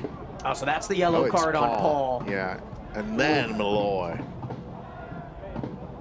One more time. Certainly a foul. Yeah. But then you mentioned the yapping. Yeah, I think, you know, as the captain, sometimes players think they have the right to continue to talk to the referee throughout the 90 minutes. It's not necessarily a written rule, but it's something that you need to think of. At what point is it too much talking with the referee, too much complaining? And sometimes, you know, and especially in a physical match like we're having tonight, it's important for the captain to, you know, stay solid mentally and within the margins of the game. So Elvis Osmanovic didn't know what he signed up for tonight. As we mentioned, there wasn't much bad blood in the April matchup. Trying to calm, and again, nope, there's going to be another foul and another whistle. Miami will get the restart and a free kick in the attacking half as Aaron Malloy out of Dublin, transfer from Madison FC, where he was first team all USL First League, or excuse me, USL League One, I should say.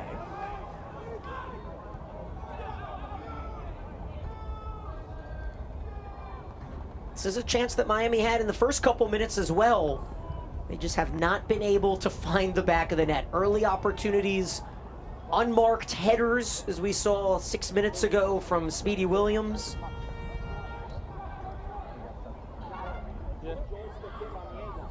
See if it's Velo or Stanley to feed it in. Stanley. Muse is there. Just one goal allowed per match for Trey Muse. 28 matches, 28 goals allowed.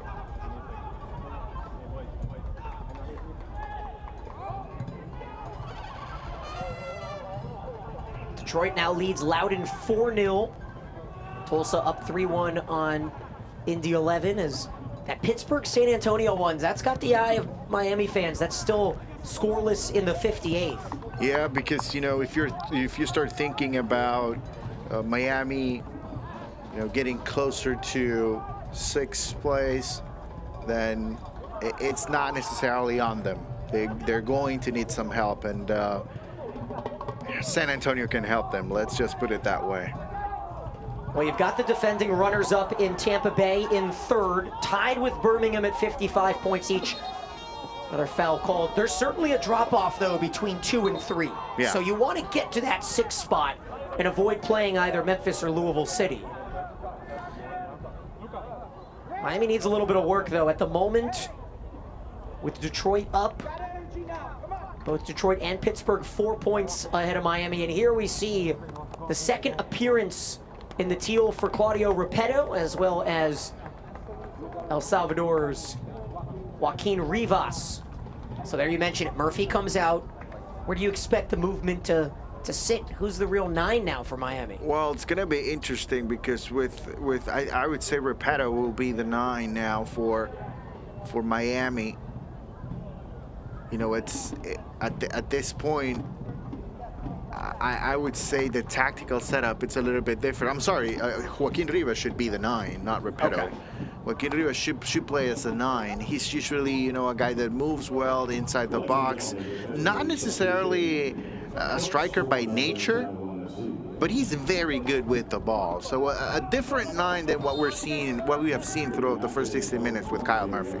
You saw Niall Laug, defender out of Louisville, making his 21st appearance, as well as the newcomer, Memphis debut for Dylan Borzak, who is transferred over by RGV, who is scoreless with Louisville right now. So Borzak and his new team can root for his old team tonight. Right.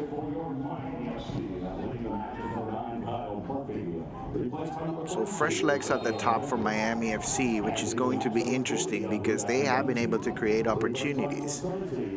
Now it's time to finish, and we'll see if Rivas or Repetto will be able to do that. So Borzak will file in the front, taking over for Pickering, who made his first start in his USL Championship career.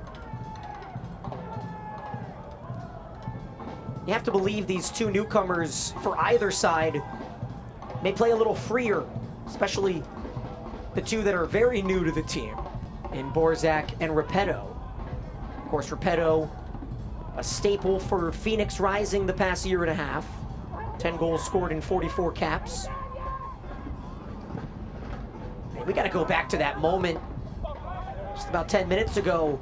Those passes by Trey Muse, don't go too far without thinking about how devastating that could be for Memphis long term if that's converted into a goal, because you go away in this match with 0 and Louisville gets the win. Now you're well behind. Yeah, then you really start thinking about, you know, the first round, and you forget about the regular season. Obviously, you are happy with what you accomplished, but first place moves almost out of the picture. So Muse, who made up for it with a miraculous acrobatic save on the Perez shot. Now again, numbers moving forward for Miami FC. Sebers has to regather.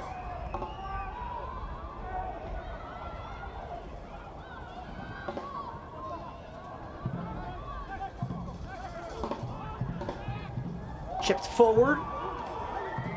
Sorto. Sedber's feeds.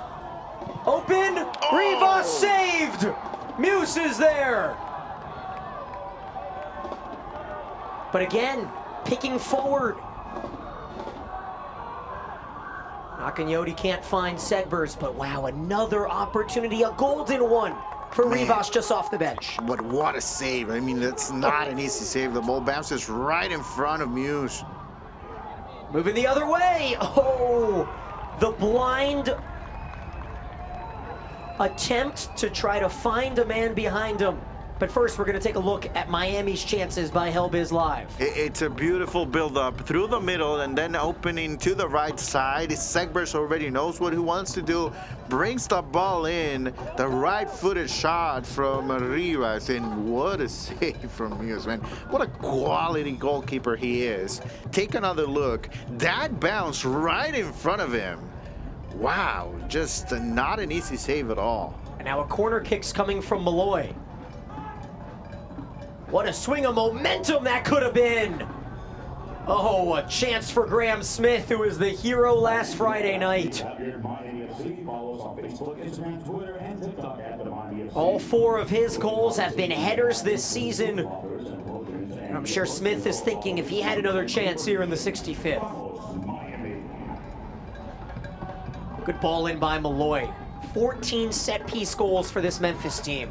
And that's another part of their success. I mean, you have to be good in set pieces, and without a doubt, you know, when we talked about a good record away from home, that's a big part of the game. When you're not playing at home, you need to be good at set pieces.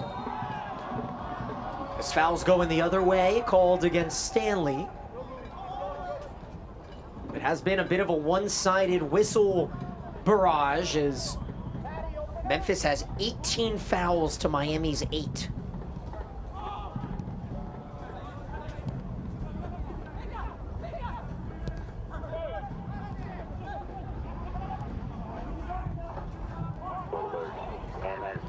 A chance for the newcomer, and Dylan Borzak just misses off to the right.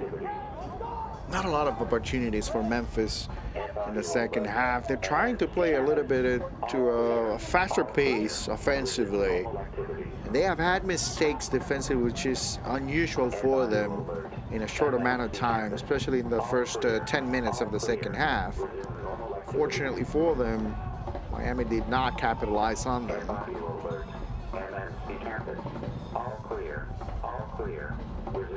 66 minute. Not too many chances. In fact, Memphis still looking for their first shot on goal. In the last matchup between these two, Miami jumped out up 2-0 after 11. Memphis would take 22 shots to Miami's 8, but both would finish with 5 on target in a 2-1 Miami win on the road. One more look at this. Poor touch by Paco Craig. I believe that the early yellow card set the tone. 2 from Memphis in the first half, and now another poor pass. Rivas reads it like a book. 2-on-2. A chance. Again saved by Muse. Repetto nearly able to stamp his entryway into the 305 there. Man, what is it going to be required tonight? Oh. It did look like it was a motionless response from Muse. It was hit right at his leg. Nevertheless, an impressive save on a one-on-one chance. Miami looks dejected now, body language-wise. Feel like they've had 3 or 4 golden chances today. They should be winning this game at least 2-0, at least. And obviously, you know, that's where the mental part of the game comes in, and you struggle scoring. We'll see if they have one more chance here. They'll have plenty more chances. Up to Repetto. He was offside, though.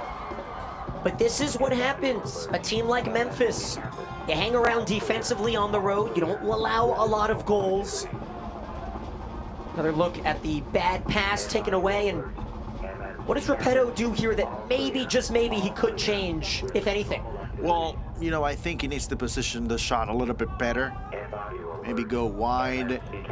And he probably had that idea, but the shot didn't go necessarily where he wanted.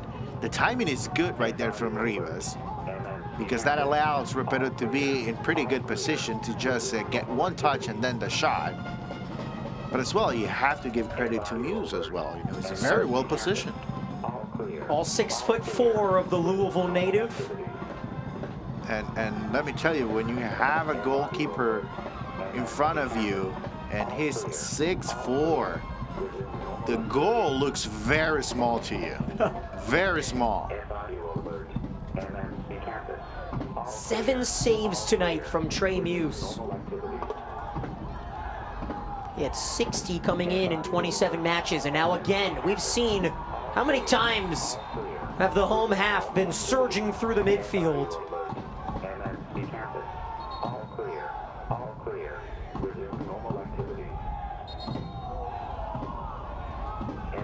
One more look, replay brought to you by Hellbiz Live, and Segbers has been hustling.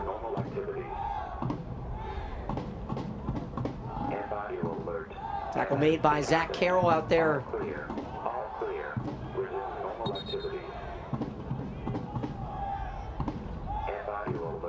For Muse, a standout at a successful university, Indiana University, one of the powerhouses in the college soccer landscape. Member of the USA U18 national team as well.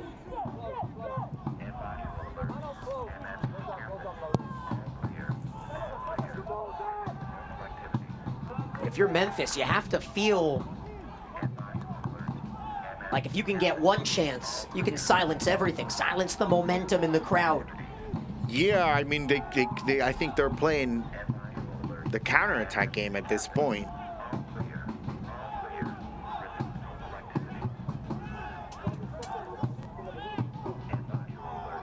We just haven't seen much of it. Akinyoti fending off Fernando. This one tails over the netting.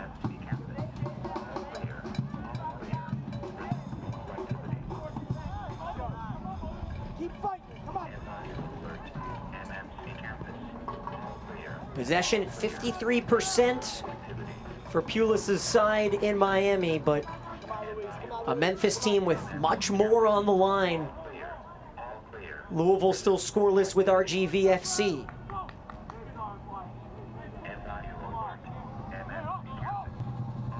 Memphis will have 2 more matches, while Memphis will have 3 more matches compared to Louisville, and there are 2 remaining after today. That one tails out for a Miami throw-in. 20 minutes to go. And Miami FC continuing what has been a negative trend offensively at home.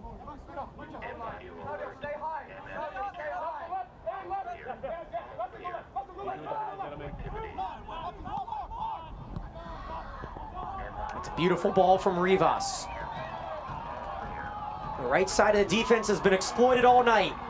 Perez and a beautiful slide tackle just in front.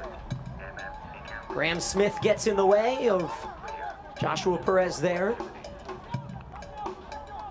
Well, this time, not necessarily a counterattack, but a great read from Rivas, opening the ball to the right side. It's Egbers with plenty of room.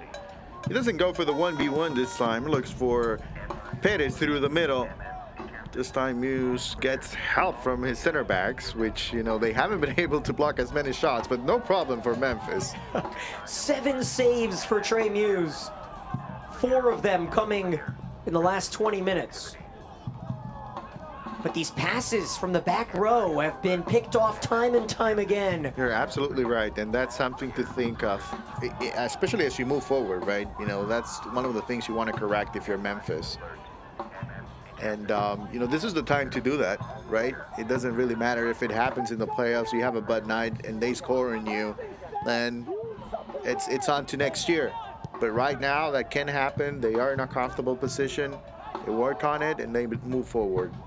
You know, it feels weird to say, but if this match is played the same way in Memphis, something tells you that Miami would probably have 1 or 2 of those goals. Something about playing at home seems to get in their head. Yeah, you're right. You're right. You know, I think, you know, there's something to analyze here. Why is Miami struggling so much here? It seems like, you know, away from home, they capitalize on opportunities. They play with a lot more confidence. It's something that will be looked into without a doubt coming into 2023. Just 17 points registered at home for Miami, 4-5-7, compared to 9-3-3 on the road. 17 points.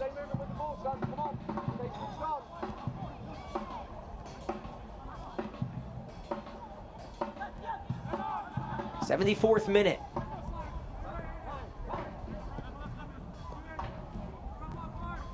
I guess 19 points. Math is hard. 19 points at home for Miami.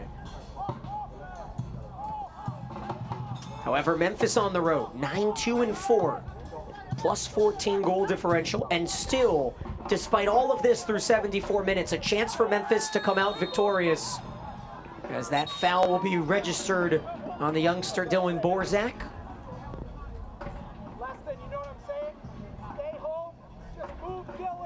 Borzak out of Detroit, 23 years old, one of 3 starters, or actually one of 3 players now for Memphis from Michigan with Segrist and Carroll. There's a good takeaway by the visitors.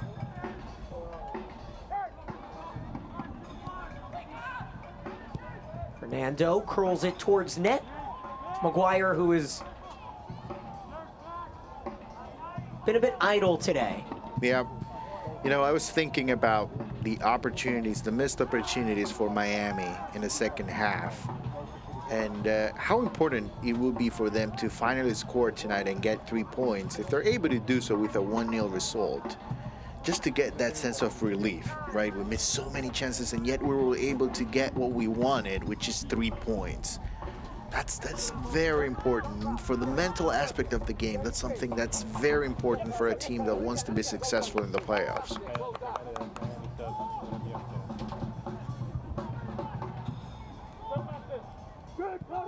The match certainly up in the air at the time.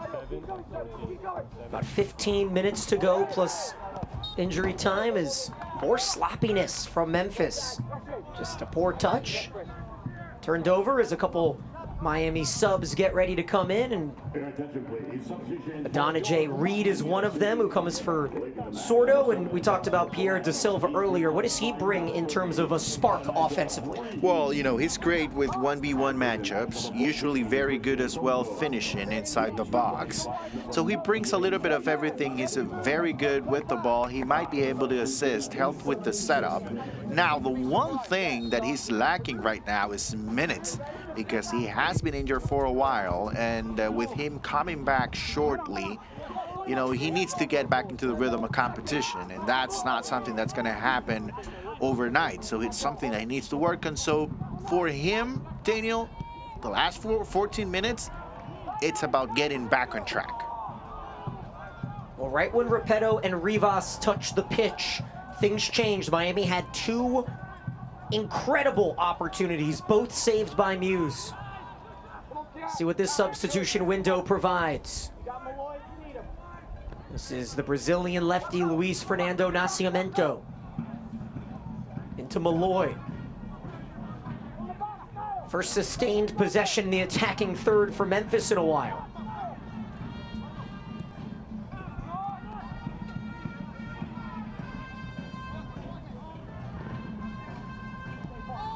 Malloy's got that magical foot.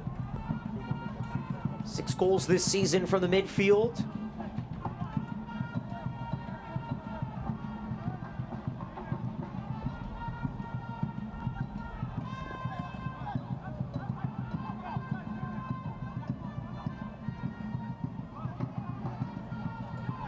Patience. Borzak.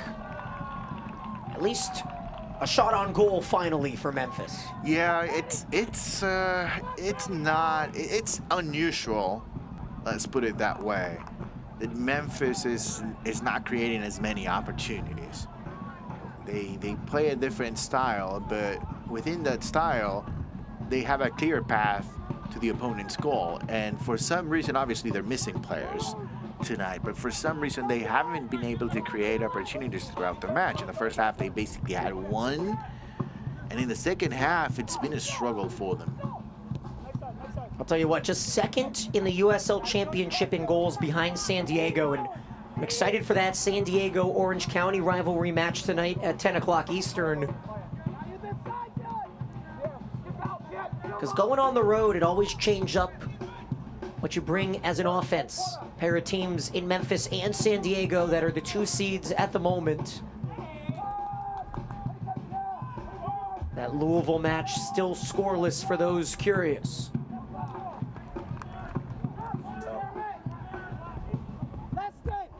Stay there. If they break it, you help Patrick. Come on now. You're the target. Pittsburgh San Antonio also 0-0 in the 78th. Detroit victorious though, so they'll grab those 3 points against Loudoun. Repetto. Spent some time with Charleston, and then recently the transfer from Phoenix, where Claudio Repetto had 2 goals in his 20 appearances. Never a good thing, Jose, when we're going to have to decide who had the best chance between Akinyoti and Repetto and Perez. Listen, that's a good question. That's a good Not question. a good thing, though. No, it's not a good thing because you know, if we're Anthony Pulis right now, we should be thinking, okay, let's pick the player of the match of who scored goals, because we have 3 clear chances and we should have at least 1. But yeah, I think, you know, that first opportunity from Akinyoti, it's so close, and I would pick Akinyoti, and in the second half, I think Josh Perez had a 1v1 that was pretty clear. Yeah, but then Repetto felt 1v1 as well, right, from the ball true. from Rivas. So many chances, right? There's been a lot, and then of course the chance from Williams as well coming in as he was taken out from behind. But for Memphis, they have not tested Jake Maguire yet. 10 minutes to go though, and one thing Memphis has done is add late drama. They've had stoppage time goals in back-to-back matches. Ball into Laug. He's dispossessed on the final moment by Akinyoti. And then Repetto keeps that ball on a string and is taken down here in the 81st. Memphis back in action Wednesday night against RGV FC, while Miami will wait until Saturday in Vegas under the lights, against the lights, for a 10 o'clock Eastern time first touch. Well, Pierre Da Silva had a goal against Memphis in April. Their only matchup this season, Miami took it 2-1.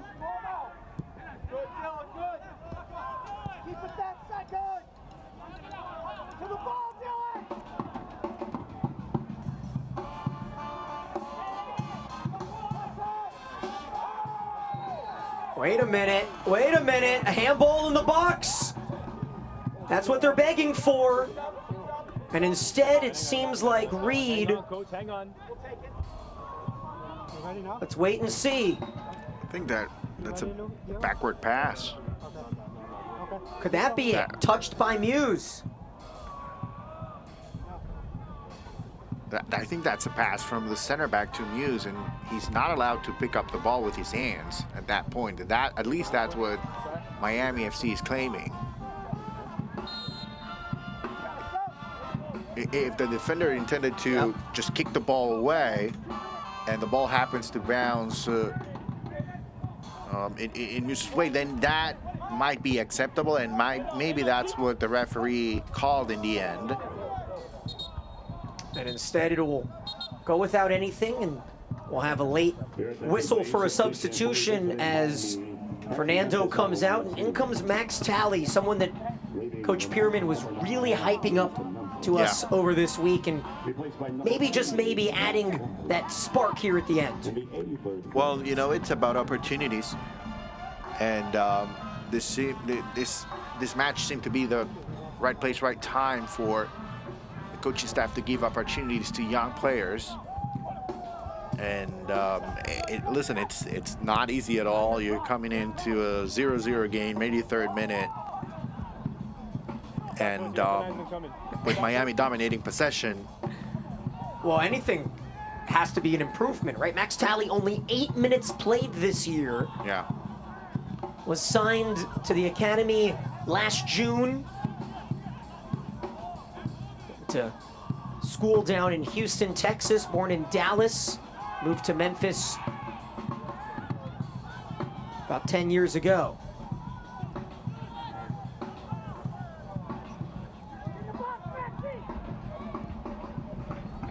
Chance for Memphis, and we'll see if that one got deflected or not. It will be a goal kick.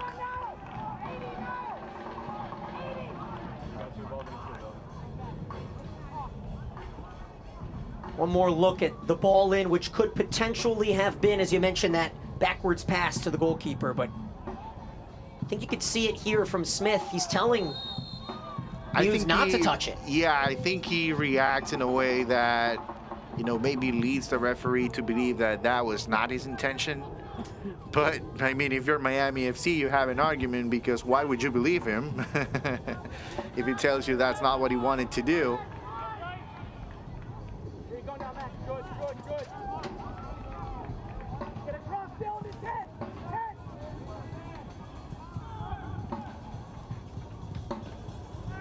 Moving the other way now. Miami scoreless against Monterey Bay last week at home. Chances and chances here tonight. And now another set piece. This one may be the closest yet. On 11 shots, 8 on target. It has been an afternoon and now an evening to remember for Trey Muse. Replay brought to you by Hellbiz Live as Niall Laug. A little bit of contact. That's experience from Valal right there. He feels the contact, pulls the jersey, immediately goes down, because he knows that's an opportunity for Miami FC to put numbers inside the box. They have proven that they have quality when it comes to set pieces as they try to bring this ball in. So if they're able to put the service inside the box where they want it, they might have a chance here. Well, there's a whistle, and Miami gets called for the foul in the box anyways.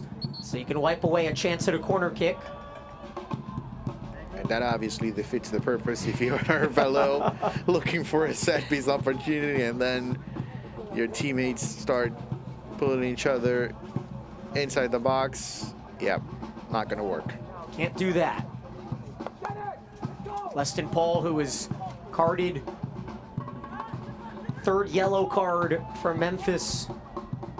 Of course, they're missing 3 starters who were all suspended due to discipline, and look at this. At least we've got one impressive display of concentration so far. I'll tell you what, Trey Muse has been the impressive display. 8 saves. 5 of them have been above and beyond. A great performance tonight, and yeah, that's what you expect from one of the top teams in the East. You need to have a good goalkeeper, you need to be good defensively, you need to know how to score, and if you're able to be good in any given night in one of those 2 things, then you're going to have a chance And I think tonight it's all about being good defensively. They did it, and they're holding on to the result that they wanted, I guess. You know, they didn't want to drop the game, of course. They wanted 3 points, but a draw on the road in Miami, it's not a bad result at all. So Velo's night is done. He had a good run in the first half and a couple good chances. Dennis Dowana from Ghana will come in. Maybe he can provide that spark the home fans are looking for. As it stands, Daniel, Miami is up to 50 points, 4 away from Detroit City. They already won their game tonight. And Pittsburgh is, at this point, scoreless draw, right? Well, San Antonio 1 minute ago took a 1-0 lead in the 86th. That's good news for Miami then. It is a chance to catch that 6th spot. Of course, San Antonio, the top team. Yeah, Pittsburgh, I think it comes down to Miami. If they're not able to get a goal in the last 3 or 5 minutes, depending on how much time is added, it seems like, you know, 6th place is still a possibility for them if the result holds between Pittsburgh and San Antonio. If that's not the case, and for some reason Pittsburgh ends up winning that game, then, you know, it's most likely going to be 7th place for Miami this year. Which could be a rematch with Memphis. Wouldn't that be fun? So, of course, Memphis would have, assumingly, Goodrum and Buckmaster and Kiss You Do back. Oh, what a perfect back touch. Moving the other way, this is Tally. We mentioned it. Signed to the academy a year ago, 8 minutes played this season, but Coach Pierman had a guess, he had a feeling. We asked him who might get playing time unexpectedly because of the 3 suspensions. Max Tally was a name that popped up on the call. See if they could try to feed it back to 88 on the right side here in the now 90th minute. Couple newcomers. This is Borzak, added on Monday.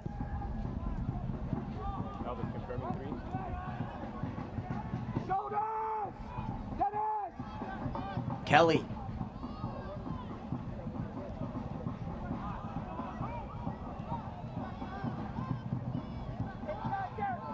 Well, Rivas hasn't had too many chances, but the times he's touched the ball have been magical. 2 near breakaways that were filtered into a teammate, Perez and Repetto, that they couldn't contribute. Well, you know, coming from Tulsa, we already knew what King Rivas is able to do on a soccer field, and we expected a lot of things in Miami just because, you know, he seemed to be at the time the perfect player for what Miami wanted to do offensively. Good ball here. Right side. Repetto, wide open! Oh, there it is. Miami! They've done it! Adonijah Reed in the 91st.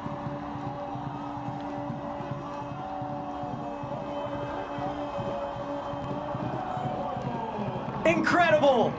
All of the chances squandered. And Memphis, the team who had been the miracle stoppage time warriors. And it's a substitute. It finally happened for them. It finally happened. They were working so hard towards it.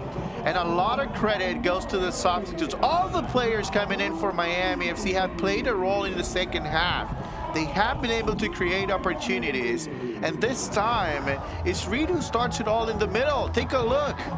It's all Reed with the wonderful move to the right side. No offside is called. Repetto gets the ball, cuts back in, and Reed waiting for that ball all by himself inside the box. And yes, this time he's able to finish to the back of the net it goes, and it's a party in Miami. And on a Saturday night, the city that does not sleep certainly will be up all night. And Reed, his 4th opportunity, his 3rd goal of the season, and you had to imagine the bench and the fans were holding their breath, but we're not done, still waiting for our stoppage time number. And what an introduction for Repetto, his first point as a Miami FC player second assist of the season. It's a big moment for Miami FC, for the fans, for the entire group of players. They worked so hard tonight, and they have been through ups and downs in the regular season, especially at home. And tonight, take a look at what happened in the second half. So many chances created, not able to score. But if they are able to come through and get 3 points tonight, let me tell you, this is going to be a big moment in the season for Miami FC. And what a momentum change in the bottom of this playoff picture as Pittsburgh allows the late goal to San Antonio. And now Miami leading. And the Miami FC 1 point behind the Pittsburgh Riverhounds SC, 53-52 for that 6th spot with 2 matches left. And if you really think about it, now even 5th place is an opportunity for them. And a late whistle waves off what would have been a De Silva chance. Certainly just 2 points behind Detroit City, just 3 points behind the 3 seed in Tampa Bay. Wow, wow. This is just it. I mean, this might not be the last game at FAU Stadium. We know what Miami FC can do on the road.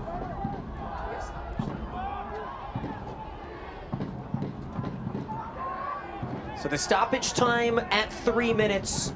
Here we sit in the 4th minute. How long will Elvis Osmanovic will let them play?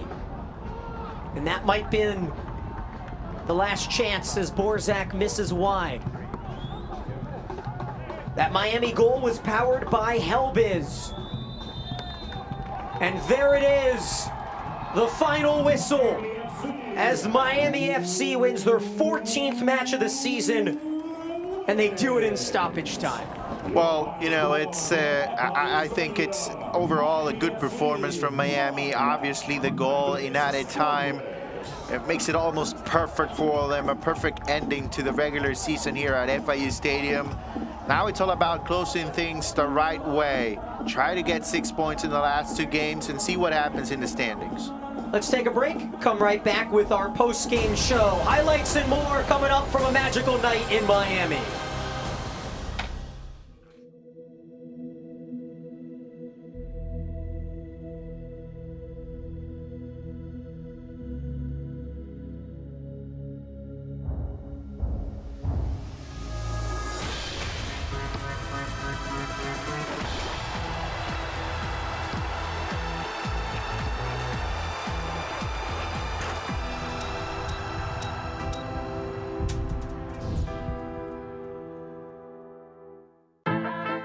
Some people think Miami is just flamingos and palm trees. And hell yes, we have badass sunsets. But Miami's Little Havana, Doral, Little Haiti, Hialeah, Wynwood, Coconut Grove, Kendall, Calle Ocho, Sweetwater, Homestead, cortaditos y coladas, empanadas y croquetas. is so much more. This is the 305. This is who we really are. This is what we are all about. I am Latino. I'm a disruptor. I am LGBTQ. I am a villain. I am a mother. I am Haitian. I am an athlete. I am an activist. I am a king. I am American Dream. I am the future. I am Miami FC.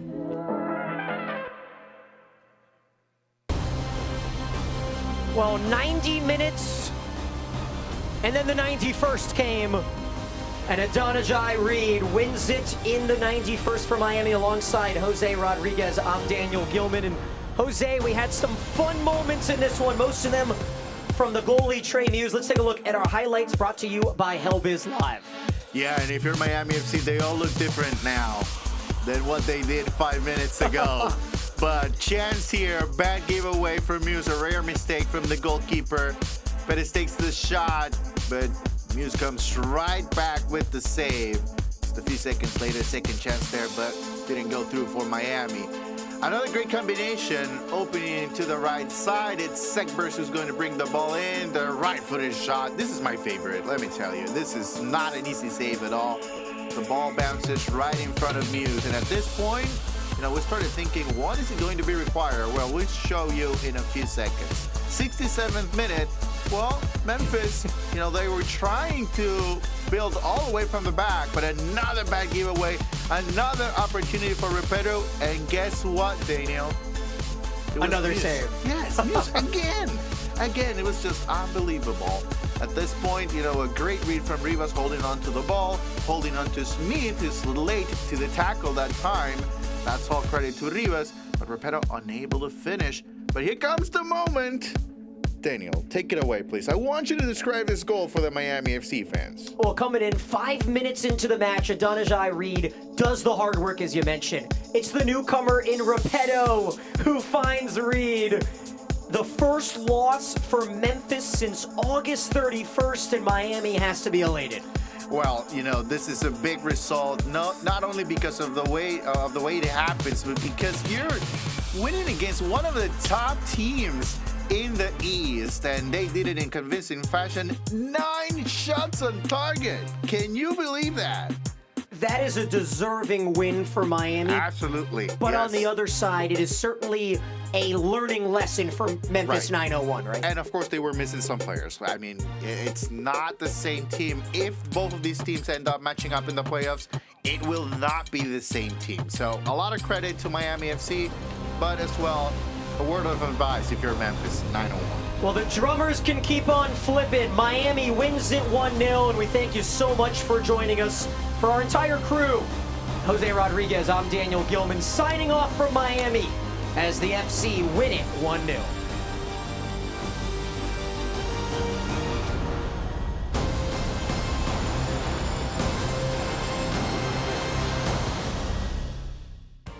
This copyrighted telecast of the United Soccer League Championship cannot be retransmitted, rebroadcast, or reproduced without the expressed written consent of the United Soccer League Championship.